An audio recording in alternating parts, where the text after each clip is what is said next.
నేను చెప్పిన last time పంతుంటే రాండి. ఈరోజు కూడా గవర్నమెంట్ ప్రోగ్రామ్ లెక్కకి ఈ 3 దినాలు చంద్రబాబు నాయుడు గారు ఏం చేశారు మీకు చెప్పల్లా, మీరు పోయి మళ్ళా 10 మందికి చెప్తారన్న ఉద్దేశంతో ఈ ప్రోగ్రాము రోజుకు ఒక మండలం పెట్టుకొని గవర్నమెంటే ప్రోగ్రాం జరుగుతూ ఉంది అఫిషియల్గా.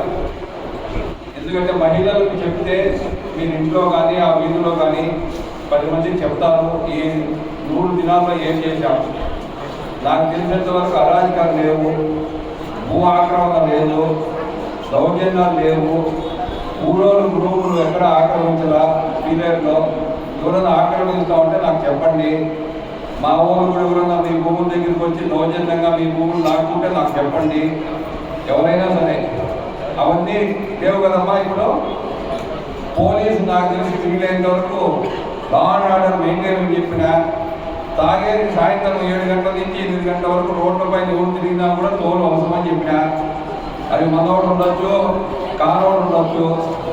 గంజాయి తాగి రోడ్లలో బజార్లలో ఆడవాళ్ళు ఇబ్బంది పెడితే తోలు అవసరమని చెప్పినాం. ఇవన్నీ కూడా దేనికంటే రాజకీయమే. లా అండ్ ఆర్డరే. రాజకీయాలకు లా అండ్ ఆర్డర్కు మనోడు ఏం చేసినా కూడా మనము ఒప్పుకుంటామంటే మన అరాచకం అయిపోతుంది. జగన్మోహన్ రెడ్డి పరిపాలన ఏం జరిగింది? కింది లెవెల్లో నాయకులు కార్యకర్తలు ఏం చేశారు? అరాచకాలు మొదలుపెట్టి పట్టాలు ఇస్తే 50,000 రూపాయలు ఒక పట్టాకు అమ్మేది. బీదోళ్ళకి ఇచ్చిన పట్టాలు 50,000 రూపాయలకు అమ్మేది. ఇంకా నాకు మంచి పేరు ఎక్కడి నుంచి వస్తుంది చెప్పండి? మనము ఫ్యాక్టరీలు కట్టాలనే ఉద్దేశంతో అక్కడ భూమి తీసి పెడితే అదంతా అమ్ముకుంటుంది. ఆయిల్ సీడ్స్లో ఇష్టం వచ్చినట్టు మిగతా బయట మండలం వాళ్ళకందరికీ పట్టాలు ఇచ్చేసింది. ఎక్కడ చూసినా గంజాయి, తాగుబోతులు. సాయంత్రం 8 గంటలు అయితే 6 రోజులు రోడ్లలో తిరగాలంటే ఇబ్బంది. కాబట్టి మన వాళ్ళు కూడా ఎవరన్నా తాగే పిల్లలు ఉంటే చెప్పండి, జాగ్రత్తగా ఉండడం వల్ల తెలుగుదేశం పార్టీ, కిషోర్ పార్టీకి కావాల్సిన వాళ్ళు పోలీసులు కూర్చారంటే నేను కూడా ఏం చేయలేదు. ఇందే పరిస్థితి చెప్తా ఉన్నా. జాగ్రత్తగా 6 రోజులు లోనికి పోకుండా పీరియడ్లో లా అండ్ ఆర్డర్ మెయింటైన్ చేయాల్సిన అవసరం మన పైన ఉంది. ఎందుకంటే ఎన్ని కంప్లైంట్ 5 ఏళ్ళు అయితే అరాజకం. పోలీసులు ఉద్యోగం చేయించిందా? ఈ వైసీపీ నాయకులకు పోయి పోలీస్ స్టేషన్లకు పోయి వాళ్ళే చేశారు ఎస్ఐ ఉద్యోగాలు, సిఐ ఉద్యోగాలు వైసీపీ నాయకులే. కాబట్టి మనం ఇవన్నీ కూడా ఈ 3 దినాల్లో మనం వీలైనంత వరకు కనిగిరి కానీ పీలేరు కానీ వీలైనంత వరకు మనము లా అండ్ ఆర్డర్ మెయింటైన్ చేయడానికి ప్రయత్నం చేస్తున్నాం. ఇప్పుడు ఈ 100 డేస్లో ఏమేమి జరిగినాయో మీకే తెలుసు. మెగా టీఎస్సీ 16,000 ఉద్యోగాలు ఇప్పుడు చంద్రబాబు నాయుడు గారు అనౌన్స్ చేయడం జరిగింది. తర్వాత పెన్షన్కు 65 లక్షల మందికి మీకు తెలుసు 4,000 రూపాయలు. మొన్న రాష్ట్ర మంత్రులు ఇచ్చిన ప్రతి నెల మనము 1000 రూపాయలు ఒకేసారి పెంచి చంద్రబాబు నాయుడు గారు పెన్షన్ ఇస్తున్నారు. తర్వాత ప్రతి నెల ఏమున్నాయి ఉద్యోగ జీతాలు ఎప్పుడు వచ్చేది లేదన్నారు. ఎప్పుడో 15వ తేదీకో 20వ తేదీకో వస్తూ ఉంటే పెన్షన్ ఏ విధంగా అయితే వస్తూ ఉంది అదే విధంగా జీతాలు కూడా ఇప్పుడు ఉద్యోగస్తులకు కరెక్ట్గా వస్తూ ఉంది. కాబట్టి ఈ పథకాలన్నీ కూడా 5 రూపాయలకి అన్నా క్యాంటీన్ పీలేరు కూడా మొదలు పెడతారు. దగ్గరలో మంది మున్సిపాలిటీ కాదు కాబట్టి సెకండ్ ఫేజ్లో ఉంది పీలేరు కూడా, అది కూడా మొదలు పెడతారు. 5 రూపాయలకే భోజనం పెట్టే కార్యక్రమం. ఇవన్నీ కూడా ప్రజల్లో ఏది కావాలో అది. ల్యాండ్ టైటిలింగ్ యాక్ట్, మన భూములు పాస్బుక్ పైన జగన్మోహన్ రెడ్డి బొమ్మలు వేస్తూ ఉండే. ఒక పొరపాటు జగన్మోహన్ రెడ్డి వచ్చింటే ఆ భూములు వెళ్ళిపోయిండు. మన భూములు జగన్మోహన్ రెడ్డి భూములు అయిపోయిండు. ఎందుకంటే తాకట్టు పెట్టేసింది ఆయన. అవన్నీ రద్దు చేయడం జరిగింది. ఇప్పుడు రాళ్ళు కూడా మార్చారు. రాళ్ళపైన కూడా ఆయన పేరు వేసుకున్నాడు జగన్మోహన్ రెడ్డి గారు. అవి కూడా ఇప్పుడు చేయమని చెప్తారు ఇవన్నీ. కాబట్టి ఈ 100 డేస్లో చంద్రబాబు నాయుడు విజయవాడ వరదలు మీరు చూశారు. చంద్రబాబు నాయుడు గారు ఎట్లా 10 దినాలు అక్కడే ఉండి ఏ విధంగా ఆయన ఈ వయసులో కూడా కష్టపడ్డాడు. కాబట్టి నాకు తెలిసి మనము మనంతగా మనం మార్పులు వేసుకోకూడదు. కానీ ఎక్కడ కానీ రాష్ట్ర ప్రభుత్వము ఈ 100 దినాల్లో బాగా చేసింది. అందరం మనం వాస్తవాలు చెప్పుకోవాలి. కొంచెం కార్యకర్తలకు బాధ ఉండొచ్చునేమో అంతే తప్ప ప్రజలే సంతోషిస్తున్నారు. కార్యకర్తలు ఏమి ఇసుక పోలేదా, భూమి తీసేసుకోవాలా, కొంతమందికి కుదరదట.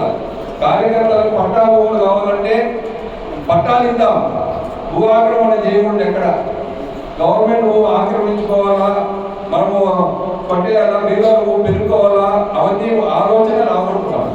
లీగల్గా చేసుకున్నాం. కార్యకర్తలకు కావాలంటే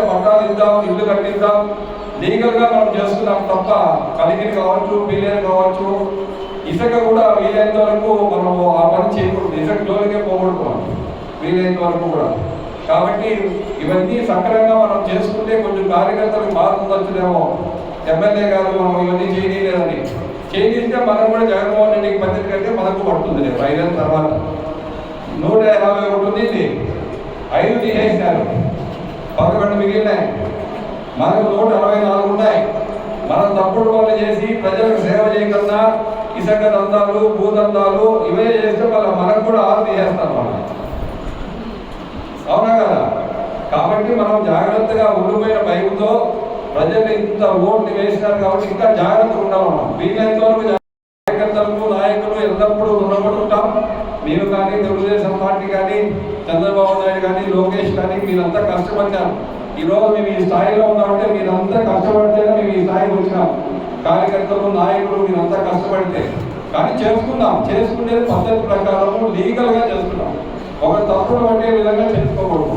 ఏదైనా కానీ మనకు ఇబ్బందులు, నాపైన కేసులు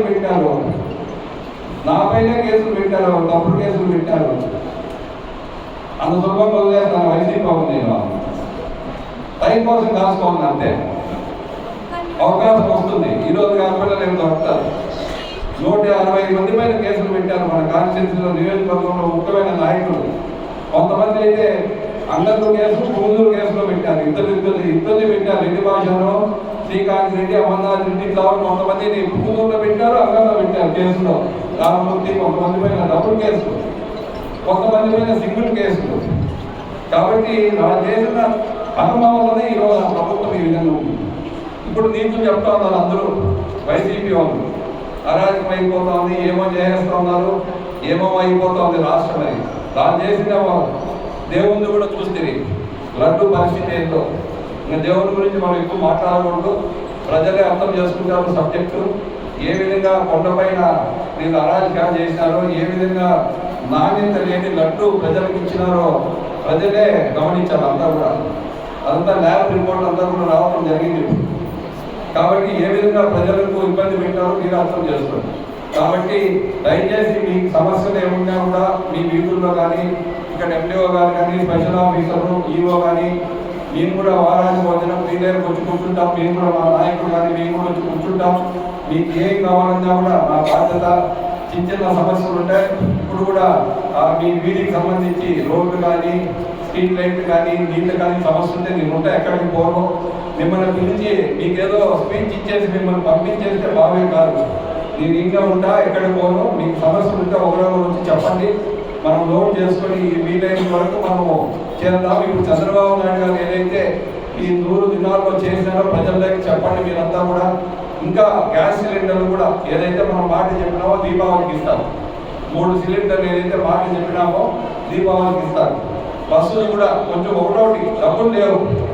5 సంవత్సరాలు జగన్మోహన్ రెడ్డి ప్రభుత్వంలో డబ్బులు ₹1 లేదు. ఆడికి చంద్రబాబు నాయుడు గారు ఏదో ఢిల్లీతో మాట్లాడి వీలైనంత వరకు ఆయన కష్టపడి అప్పుడప్పుడు ఒకటి చేసుకుంటూ పోతున్నాడు. కానీ మనం ఏదైతే మేనిఫెస్టోలో పెట్టినామో అన్ని నెరవేర్చే పరిస్థితి అయితే వస్తుంది. కానీ ఒకే దిన కాకపోయినా కూడా కొంచెం నిదానంగా ఫస్ట్ మనం చెప్పింది డిఎస్సి చెప్పినాం, ₹1000 పెంచినాం. సో అన్ని ఒకటి చేసుకుంటూ వస్తాడు చంద్రబాబు నాయుడు. డబ్బులు ఉంటే ఏమైనా చేయొచ్చు. మనకు పైన ఎన్నికలు ఉంటే ఎట్లయినా మనము చేసుకోవచ్చు. ఎన్నికలే లేకుండా పట్టుదల అయితే ఏం చేస్తాం మనము? అది పరిస్థితి, రాష్ట్ర పరిస్థితి. ఈరోజు ₹1 డబ్బు లేదు. కాబట్టి దయచేసి మీరు అర్థం చేసుకోవాలా. కొంతమంది వైసీపీ నాయకులు చెప్తారు అది చేయాలా ఇది చేయాలా అని. ఒక పద్ధతి ప్రకారము, ప్రణాళిక ప్రకారము నిదానంగా ముందుకు తీసుకొని వెళ్దాం. పీడియాలో నాయకులు, కార్యకర్తలు కూడా న్యాయం చేసే బాధ్యత నాది. ఫస్ట్ ప్రజలకు ఇచ్చి, ప్రజలకు ఎవరికైతే ఇల్లు ఇవ్వనో, పట్టాలు ఇవ్వనో మీకు అందరికి ఇచ్చిన తర్వాత మా నాయకులు, కార్యకర్తలు కూడా ఇస్తాం ఖచ్చితంగా. అది ఎంఆర్ఓ గారికి చెప్పడం జరిగింది. ఎక్కడ ఇవ్వాలా ఏమనేది అంతా కూడా మనం ఐడెంటిఫై చేసుకొని అందరికీ కూడా దగ్గరలో ఇల్లు కూడా సాయం చేస్తాం. ₹1000 ఇల్లు కూడా ఇప్పుడు వచ్చి ఉన్నాయి కొత్తవి. అప్పుడు ఏదైతే మన టైంలో ఇల్లు ఇచ్చినామో క్యాన్సిల్ చేసిన జగన్మోహన్ రెడ్డి అకౌంట్లో ₹1 పడినప్పుడు అవన్నీ ఇప్పుడు శాంక్షన్స్ వచ్చినాయి. ఇప్పుడు శాంక్షన్స్ వచ్చినాయి. దగ్గర 20,000 ఇళ్ళకి మన 3,000 4,000 అప్పుడు నేను హౌసింగ్ చైర్మన్ ఉండేటప్పుడు నిర్మించిన ఇచ్చిన నేను, అవి అప్పుడు ప్రభుత్వం ఒకసారి క్యాన్సిల్ చేయడం జరిగింది. ఇప్పుడు రూపాయి ఎవరి పేరుతో అకౌంట్లో పడిందో నాకు ఇల్లు ఇప్పుడు శాంక్షన్ అయిపోయింది ఆల్రెడీ. కాబట్టి ఇవన్నీ కూడా చేసుకుంటా పోదా. దయచేసి మీరు అర్థం చేసుకోవాలా. చంద్రబాబు నాయుడు గారు కానీ, లోకేష్ కానీ, నీవు కానీ నీకోసం ఉన్నాము తప్ప మాకేదో ఇసుక కోసమో, భూదందాల కోసమో, లిక్కర్ కోసమో మేము లేవు. మీకు సేవ చేసి ఇంకా రేపు 2029 ఎలక్షన్లో ఇంకా భారీ మెజారిటీతో గెలవాలని కోరుకుంటాం తప్ప మేము జగన్మోహన్ రెడ్డి లాగానో వాళ్ళ ఎమ్మెల్యేలు ఎంపీలు లాగానో ఓడిపోవాలని కోరిక ఊరికి లేదు మాకు. పవన్ కళ్యాణ్ గారు కానీ, బీజేపీ ప్రభుత్వం కానీ, చంద్రబాబు నాయుడు గారు కానీ ప్రజలకు సేవ చేయలేని ఉద్దేశం తప్ప వేరే ఉద్దేశం ఎవరికీ లేదు. కాబట్టి మీరంతా కూడా మమ్మల్ని అర్థం చేసుకోవాలా.